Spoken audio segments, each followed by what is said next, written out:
नेपाल में जारी सियासी संकट के बीच देश को पहली महिला प्रधानमंत्री मिल गई हैं। नेपाल के पूर्व मुख्य न्यायाधीश सुशीला कार्की को अंतरिम प्रधानमंत्री के रूप में नियुक्त किया गया है।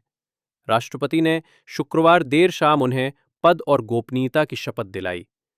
गौरतलब है कि ओली सरकार के गिरने के बाद नेपाल में नए नेतृत्व को लेकर असमंजस बना हुआ था।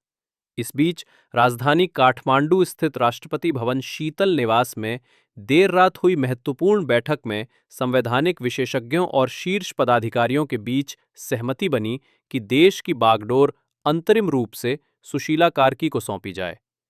इस निर्णय के साथ ही सुशीला कार्की नेपाल की पहली महिला प्रधानमंत्री बन गईं।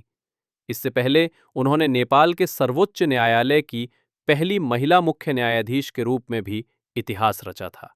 सूत्रों के अनुसार कार्की को प्रधानमंत्री बनाने में जन आंदोलन कर रही नई पीढ़ी जेन जे मूवमेंट का भी अहम योगदान रहा, जिसने उनके नाम का पुरजोर समर्थन किया।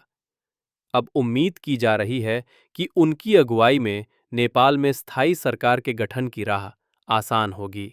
इस मौके पर राष्ट्रपति, आर्मी चीफ, संसद अध्यक्ष और सुप्रीम कोर्ट के मुख्य न्यायाधीश भी मौजूद रहे।